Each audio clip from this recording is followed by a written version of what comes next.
Well, Ralph, thank you it was great just to have a chance to get acquainted with you a little bit and then to hear your comments. What I would like to try to do in this session is I grabbed some things out of what Ralph shared with us. I'm going to ask the panel to speak to some of those things. I know a couple people have things they're going to want to say on their own. You've already met Marcia Goodwin from Orlando, and she spoke to us earlier in our showcase. We also have on our panel Randy Reed from the International City County Managers Association, an experienced local government manager, and he made a very special effort to be here. I'll just leave it at that, and we thank you very much for doing that. And Larry Schooler from the National Civic League, thank you for joining us as well. He's been regaling us all the last 2 days with his particular summaries of his tables discussions. And I'm Scott Payne with the Florida League of Cities. And as I was listening to Ralph, I thought, we have so much in common, and I just wanted to tag 3 things. You served 8 years in office, right? Mm-hmm. Okay. I served 8 years in municipal office. Wow. We both were strong advocates for inclusion and dealing with anti-discrimination, but I beat you. Tampa passed its anti-discrimination ordinance with regard to the LGBT community in 1992. Important work, and it had carried consequences for those of us who did that kind of work. And both of us were retired by the voters in our respective cities by margins that had the number 1 in them. Ralph was retired by 1,000 votes out of 80,000 cast? I was retired by 1. Literally 1 vote. So your vote counts. Be sure you vote next time. All right. So with that, if panel is comfortable with this, I'm going to just kind of throw this to the panelists and then invite Ralph to chime in as well. But one of the things that I was hearing in the conversation was this notion of the importance of having a vision and a set of objectives, one of the things that Ralph talked about. When you think about civic engagement, I'm wondering to my panelists, is it that a particular public figure's vision can attract engagement, or do public office holders need to go out and discover a vision? Where do you think that goes? And Larry's ready to go, so Ralph, you pass it over. Well, I haven't run for office since student government when I was 17, and it was a secret tally, so I don't know if I have the same margin of victory as you guys had, but no, it's nice to be here. In 2009, the city of Austin, Texas, where I was working, undertook something called Imagine Austin, which was our comprehensive plan, and it was based on the notion that we were expected to double in population within 30 years, and all signs indicate that that's right on target, for better or for worse. And I think that it was critical that we involved the community in the construction of the vision that we had for the community, and that elected officials played a part in that, so that once the public input was collected and once the public's voice had been heard, the elected officials could incorporate that into policy in politically palpable ways. I oftentimes, in my work as a public engagement practitioner and consultant, I often want elected officials at the meetings, even if it's just for the first 3 minutes. And what I want them there to do is to sort of put up the fence posts. In other words, we're here to talk about what to do with this piece of land. I can tell you that I am really focused on, parkland improvements and affordable housing, and here are some things I'm not as open to. I think that's really important, because I think people often come out and engage when they feel as if something that's important to them is threatened or is imperiled. And so sometimes that's a good thing for an elected official to sort of stake out a position that they're still open to reevaluating as they hear from the public. But I think that the public needs to be involved in the visioning process, but also understand the mindset of that elected official, so that the input is that much more valuable and the engagement experience is that much more meaningful to them. Well, I would add, having been a city and county manager, I think the challenge is as a candidate, is to articulate a strong enough vision and set of objectives to inspire people to elect you. But when you get into a consensus building process, also have the wisdom to moderate your vision to include all the other segments that didn't vote for you. And what people usually call that now is appealing to your base. So I can say I had this vision, I got elected, even though it's a narrow base, it's my base, and I'm going to stay with that vision. Or you can say I was elected to be inclusive, I'm going to be inclusive, and I'm going to include people that didn't vote for me. And I think as a manager watching elected officials, those that come on with, I'd say, values, known values, that then get in office and articulate those as part of their vision, probably create a better outcome. Because otherwise it's, I mean, if you get in with an idea you're going to keep, whether it's well thought of or not, you can be given credit for having perseverance, but that may not fall into leadership. And then sometimes it may take a strong leader, but that would be the dynamics I would look at.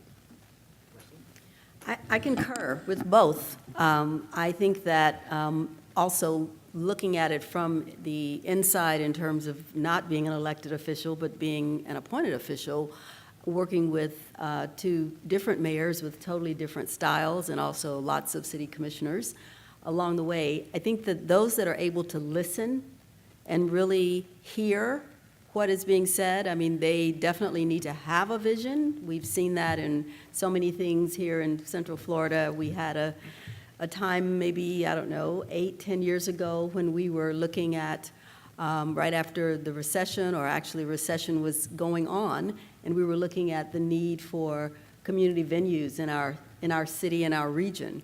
And it was something that was kind of unheard of because of some of the costs involved.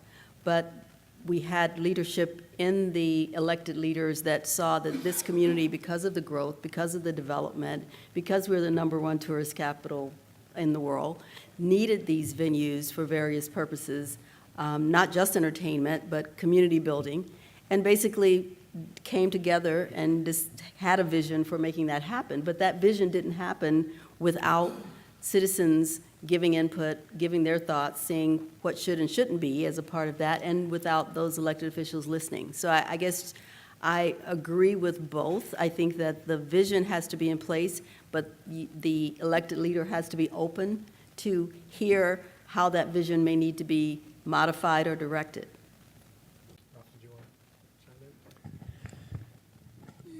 Yeah, I guess I would just add, I certainly agree with what's been said.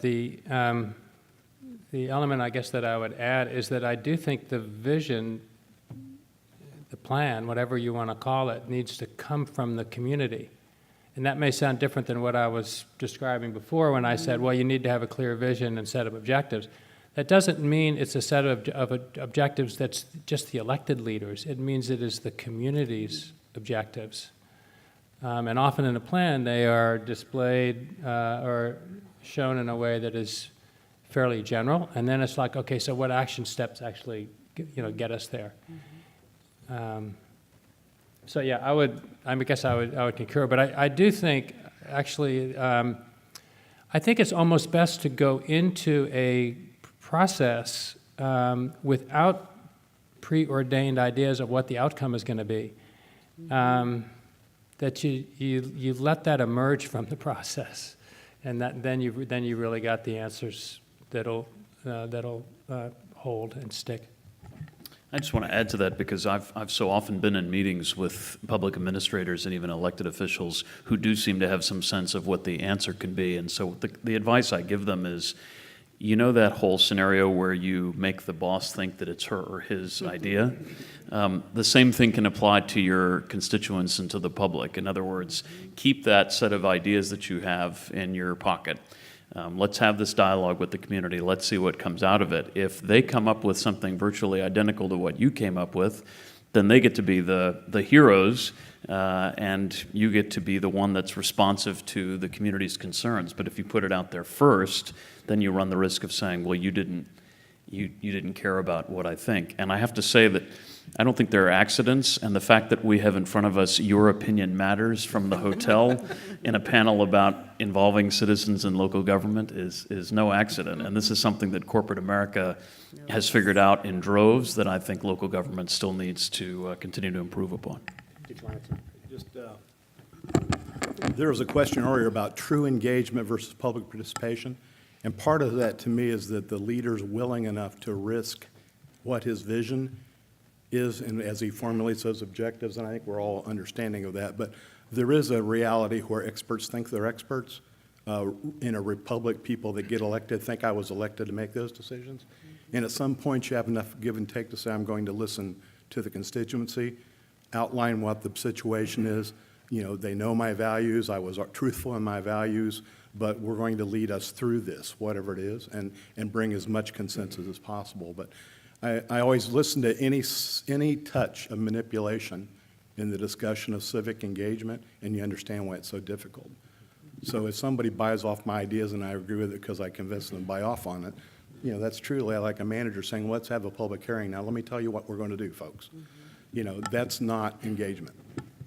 And I think that's part of what people are so disenchanted with today is that, you know, elected officials don't seem to be listening.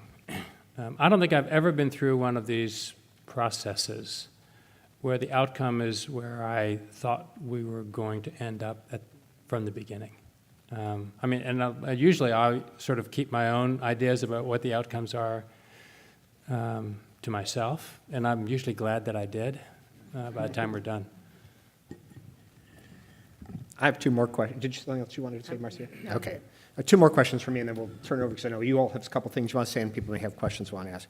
But early in your conversation with us, Ralph, you talked about the media, and maybe a passing reference to social media came back up again in terms of the active online town hall at your city hall, where people could comment, and what we're seeing with news outlets and comments functions and anonymity versus identification. So what I'm curious about is, obviously, the media environment in which we live is the genie that will always remain out of the bottle. Well, Twitter's not going away. Whatever anybody might wish, it's not going away. Facebook's not going away. And there's a new app out every day creating new opportunities and new ways to engage each other and potentially to engage a larger community and the government. So what are your thoughts about how to best work within the early 21st century complex media environment so as not to discourage participation, because I think people sometimes, this is another source of fear, to foster participation and to foster productive participation.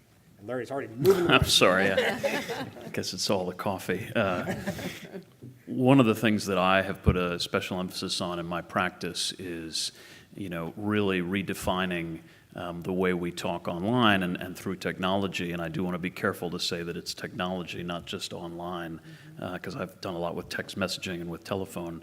But redefining how we talk online. And one of the ways you do that is by creating a space that over which you have some, I don't even want to use the word control, but influence, I think would be the right way to say it. So for us, it was speakupboston.org. For Mayor Becker, it was Open Town Hall. And in my opinion, we were sort of creating a new form of social media, because to me, social media isn't Facebook, Twitter, and Instagram. Those are the sort of anointed, or Google included in that. Those are the anointed, you know, social media, you know, pantheon. But social media to me is any environment in which people can interact with one another.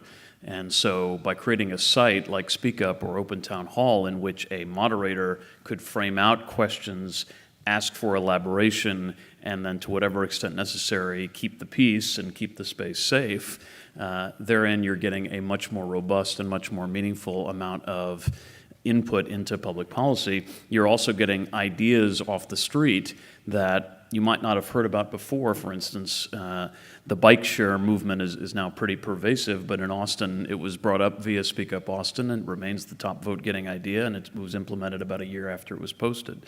So I think that those things are very important.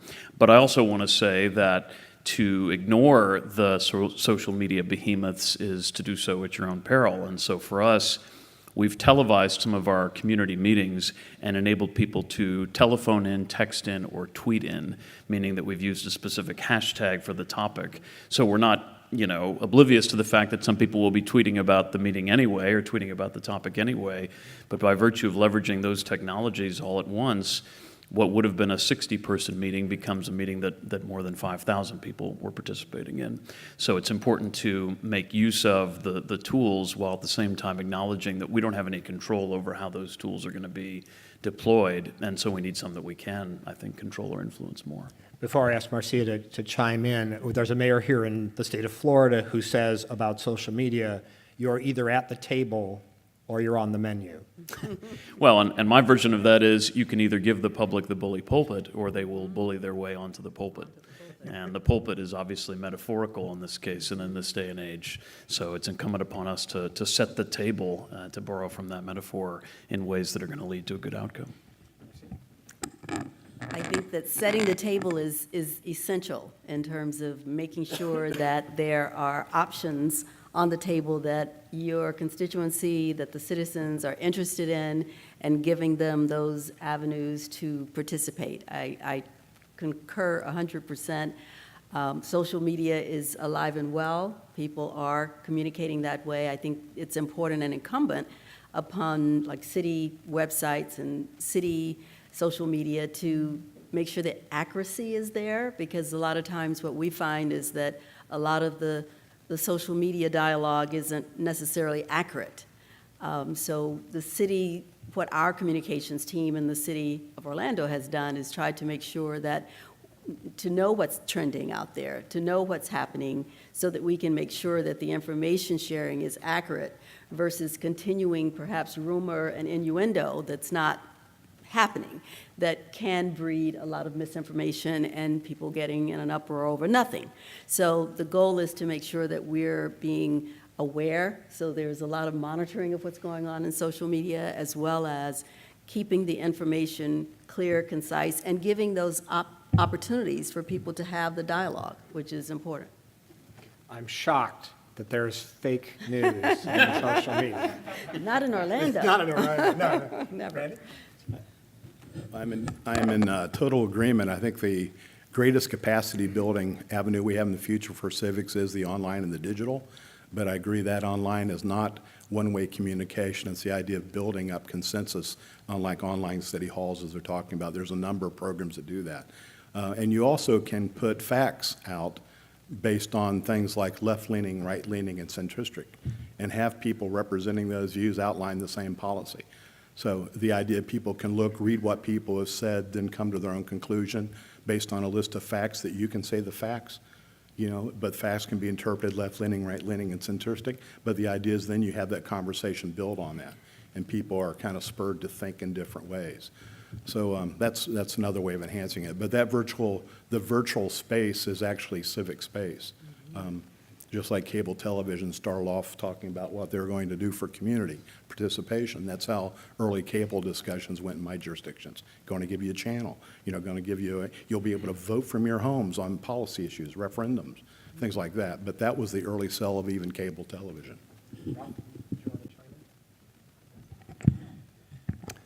Yeah, the world has changed dramatically, as we all know, in terms of how people communicate and how people get their information. And the social media world, I think, has overtaken the traditional media in many respects. And some of us, have either had to learn or just learned along the way how to use those tools as an advantage to get more people engaged and to try to get them better engaged. The effect, though, on the traditional media, which still plays an enormous role in policymaking, is, I think, a whole different matter because what's happened is the revenues aren't coming into the traditional media the way they were, and staffs get cut, and so editors get cut, and there's a sort of an orientation to rely more on the sensationalism rather than on the substance of stories in most media. And so the traditional media has sort of, I think, fallen into a class kind of like social media of no longer playing this filtering role that they used to play more of. There's always been super biased media. You can go all the way back to the early days of our country and see that. But there aren't sort of the Walter Cronkites of the world anymore, and even a paper that I view as pretty much as legitimate as you can get, like the New York Times, is viewed as being illegitimate in some circles. And yet I look at our local papers, and the quality of reporting has gone downhill. And I don't think it's the fault of the reporters. In some cases it is, but it's more that there just is no longer the commitment to the staffing that results in good reporting and investigative reporting at all, for the most part. just want to own a bias in that I spent the first half of my career working for National Public Radio or its affiliates when I say what I'm about to say. But, you know, certainly there's been an interesting trend upwards in sort of nonprofit journalism, of which NPR stations are a part. And that was one of the reasons why I was able to create a weekly 3 or 4 minute segment on the Austin NPR station exclusively devoted to talking about an engagement opportunity. It was the Speak Up Austin segment. And so it was just me and the anchor for Morning Edition talking about that opportunity for the public. And it made me into a celebrity. I mean, I can't tell you how many people would come up, hey, I heard you on it. I mean, they didn't necessarily hear what I had to say, but they heard it. And I mean, that speaks to the loyalty of that particular audience. And so I think part of our task is to, you know, look and see where are some of those outlets flourishing, where, as the mayor rightly points out, some others have been on the wane. Before I go to my last question, I know that panelists might have had some things they would like to share first, and then we'll turn it to the group for whatever time we have. And where are we, Bob? We're out of time. Oh, yeah. That's always the case, so we can negotiate. How do you want to negotiate? You're going to facilitate this, or you're going I wanted to ask the question, because Marcy, you're the one who wanted it. You want to put some slides up and? I can just talk briefly about it if we have time, but I'd rather hear from the audience if there's an opportunity to do that. Okay. Yes. And we'll make sure they ask the right questions so you can. Okay. turn over there. Turn it. So Get their let's take questions some answered. questions, and just so you know, we're going to immediately dive into the roundtables as soon as the panel is stepped off. But questions for the panel? Jovita. Get my exercise. You are planning to run, right? Yes, upon reflection. Not politically or outside. I'm a power walker. That's about as fast as I go. So in terms of we are inundated with information. So you all are speaking about focusing on the accuracy of it. I believe you did, Ms. Goodwin, and just that there's so many things for the layperson to weed through. So I'm wondering, either in your own cities or counties, or whether you have examples of government entities that have done a good job of disseminating the right kind of information to their constituency. And I don't mean in terms of disasters or emergencies or the the school cleanup, but I mean, comprehensive plans or details about the actual work of the government actually being provided to the citizenry. So in Tallahassee, lots of information is provided online. It's great. It is so overwhelming, I wouldn't know where to start. Mm-hmm. So if I don't know how you cull the details that people need, if I go to a budget workshop and I pick up that agenda, I, as a citizen, would love to be able to find a few bits of information to kind of inform my decisions, but I think it's just really overwhelming to find that detail. So if I were to trust my government and say, hey, provide these to me, do you all have examples of cities that are doing a good job of providing that kind of information, not just sort of the dates and times of things going on? I'm going to jump in just to let you know if you and I can connect. I'll send you the link to a webinar the Florida League of Cities did a few months ago where we had some exemplars of cities using social media, particularly YouTube, to communicate about budget decisions and that kind of thing. I've got like 3 or 4 examples in that webinar. I'd like to see that too. Oh. Definitely.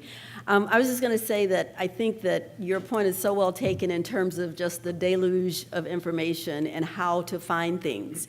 And we are, in fact, in the city of Orlando right now going through an internal review, and we're going to be doing some focus groups with our citizens on access to our internet and what is there and whether you can find it. We have a search engine, but there are certain things you can put in the search bar that you don't find what you're looking for. So the goal is to make the internet, because most people, not all, but most people have access, and we have it available at our libraries and, of course, at our 18 community centers.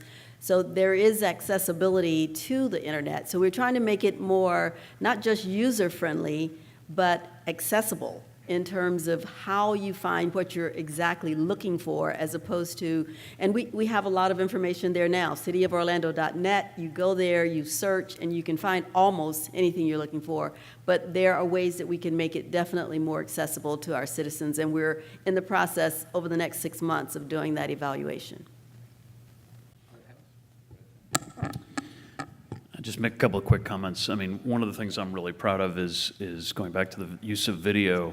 A lot of times someone comes to a public meeting and they're either almost like a PhD level expert in the topic or they know absolutely nothing.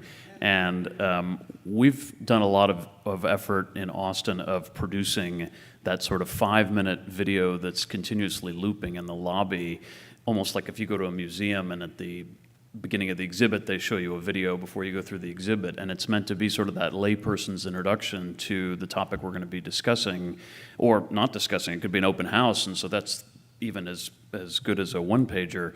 But that's also shareable on social media. That's also available to subscribers to our YouTube channel, and it's all obviously free and easy to find. And so that way you're not necessarily knowing what to search for, but you'll know if I go to Austin's YouTube page, I'm going to see a video primer. I also think that email subscriptions, as archaic as email may seem in this day and age, I think people still care about it, and having email lists that are targeted to particular interests, so a Parks and Rec email list, a Health and Human Services, I think is helpful.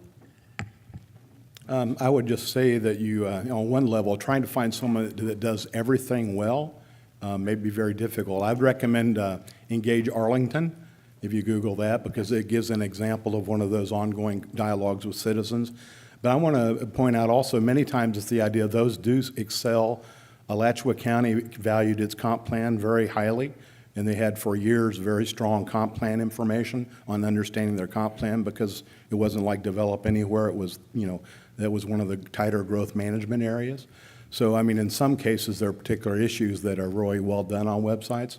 The key is for a citizen to access what they want. You truly are not, you ought to be interested in everything, but very few people are interested in everything. Even people don't run for office, and you've made a great statement. Most elected officials I know, and those that did well, they didn't start out running for everything. They ran because they had an issue. And then they become saying, gee whiz, you mean I'm in charge of Medicaid payments at, the jail, or something, and they suddenly understand, I didn't even know what I was doing. And we see that evident even at the federal level, with people saying, I had no idea what I was doing. It's the issue whether they admit it or not. And then you can help people. By the way, when people say they need help, and I need my citizens' help, and I need my staff's help, you get buy-in and that loyalty and legitimacy, I think. And just before Jim speaks, by the way, Javita, one of those videos that we reference in the webinar is, yes, a cat video. Most popular kind of thing on Facebook, and it works to deliver budget messages. Go ahead, Jim. Thank you, Scott. An animal show, right. In this discussion about the elected officials, and we always, I think, tend to go towards the personality and the style. That's probably, in my mind, 60% of the effectiveness. But the other 40% might be the actual structure of government that elected official is serving in. I'm thinking of the difference that we have in Florida between elected mayors that have the power of administrator versus a weak mayor where you have a manager. Mm-hmm. And for the panel, do you see anything in the structure that helps civic engagement, or any trends toward that the structure would be align itself more with improving engagement? Did I get that across? Well, I'm somebody that's worked in city managerial context for the most part, and to me the benefits there are that no one elected official is able to dominate the discourse in unhealthy ways. Now, there are some cases where I wish that there was a strong mayor so that person would frame the issues more clearly for the public, or at least frame where they're willing to go and where they aren't willing to go with the solutions, so that the public doesn't grow disenchanted when they get behind a solution that elected official isn't willing to support. But the city manager forum, I think, is helpful because basically the council functions like a board of directors that gives generalized direction to the city manager and her or his minions, of which I'm one, and we then go carry out the dialogue and report back the answers to that collective body. But there's this kind of, secular church and state separation almost between the administrators and the elected officials, and that model makes a lot of sense to me. But again, I think sometimes it gives elected officials too much of an easy way out in terms of explaining to the public what they're really after in the public dialogue. So to some extent, the strong mayor system might be better for that, in my opinion.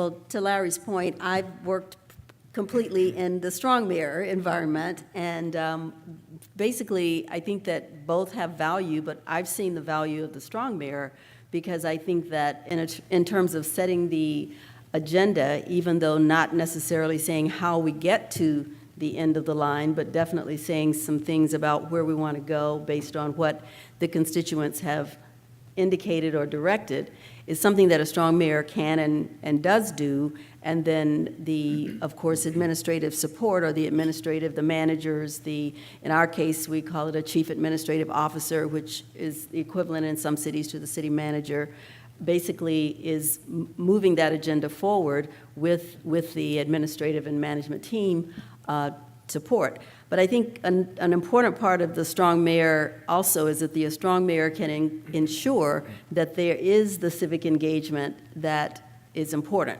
I mean, can put that in place or ensure that that stays in place, as opposed to possibly it not being something that's important to a city manager or a management team.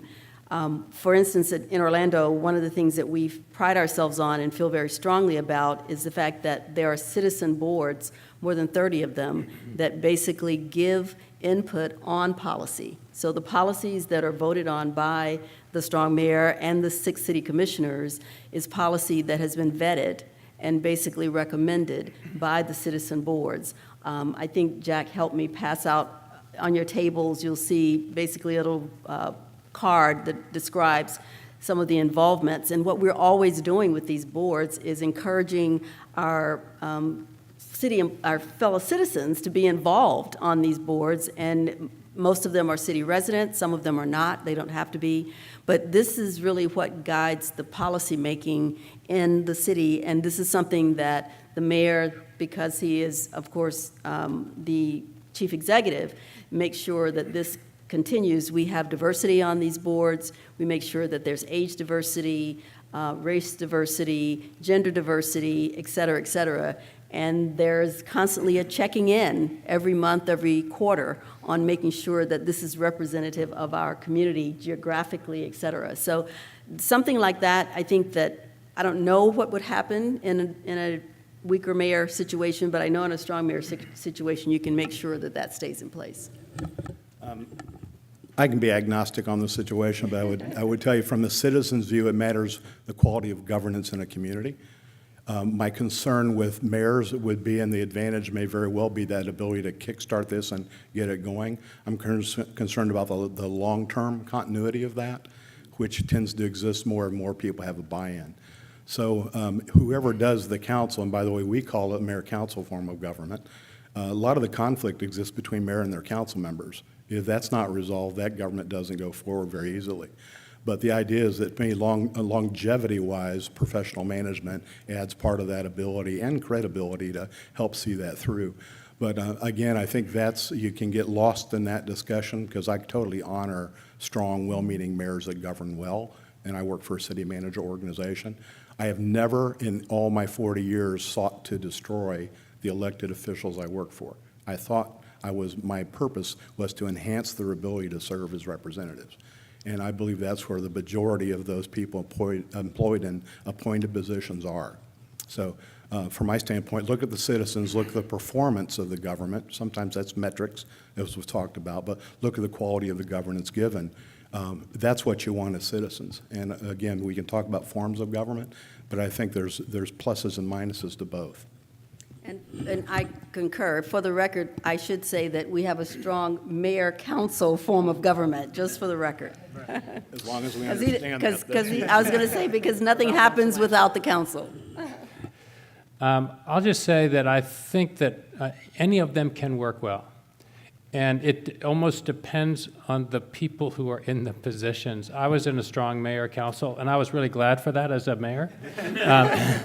But I also effectively had a city manager, and where I found it made a difference that I thought was helpful for the community was that the person who was really functioning as a city manager, we called him a chief administrative officer, he tended, in this case it was a he tended to get more focused on the internal dynamics of the city and sometimes wouldn't be as responsive as I would have liked with things that were going on out in the community that he wasn't privy to because he wasn't out there all the time.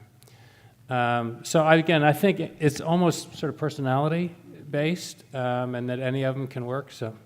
Can I also add that one of the biases that you tend to see, because I see it all the time, I travel the roads of the Southeast now. I'm in charge of 11 states. But when you hear from Austin, Salt Lake, and Orlando, they are primo cities. That's not the places most people reside in the United States. They're the mid-sized and smaller-sized communities. So that's why when you start talking about form of government, everybody can't produce an outstanding mayor.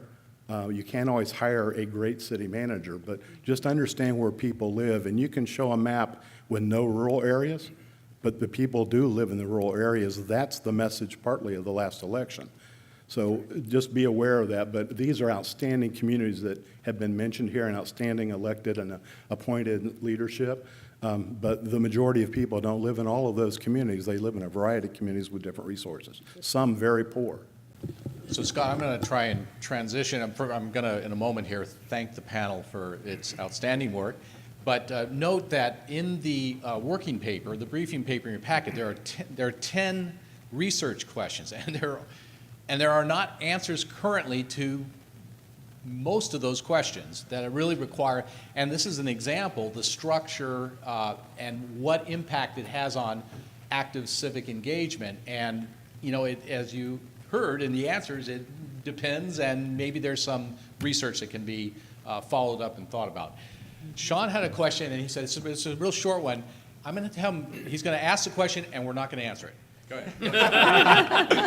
Well, I was hoping too, maybe we could do a lightning round of questions. Well, you can actually take it up in your small group. We'll take it up in our small group. So my question for our panel and for our tables is, have we seen or do we have suspicions on what type of city commissioners or county commissioners work best? So in Tallahassee, we have our city commission, and all of them are at-large members. They don't represent any certain districts. On the county level, we have a combination of folks who represent districts and at-large members. And so I want to hear what model might work best, or where we've seen successes and downfalls. So I'll throw that out there for the group. So, great research question. Because it really, I would challenge in 30 seconds for any of the panelists to respond and offer their thought. Our pendulum swung from all at large to all single member in Austin, and we need to. I voted. It's the only time I'll share how I vote, but I voted for what's called the 8-2-1, which was 8 single member districts, 2 at large, and the mayor. And that got fewer votes than the so-called 10-1, which is 10 single-member districts and the mayor. I think the divisions on the all single-member district council have been significant, and I think eventually the slight hybrid might prevail as more effective. I've worked in 6 jurisdictions. I would tell you my preference is having a mix of between large and single-member district and at-large. That mix is the same federalist kind of mix you see in our other democratic structures. But single-member districts have some real peculiar ways of politicizing issues. And we're trying then to say, okay, so how does that impact civic engagement in that community that has one model of a structure or another structure? And the answer is we need to get more information and learn about that, but there aren't any ready answers to that. But that's part of the role of the briefing paper and your next conversation about some good ideas to infuse into that paper. The paper does list 10 really good research questions that emerged out of the discussions and the circulation of drafts in the months in advance of the summit. So let me just thank the panel for an excellent presentation. Thank Ralph.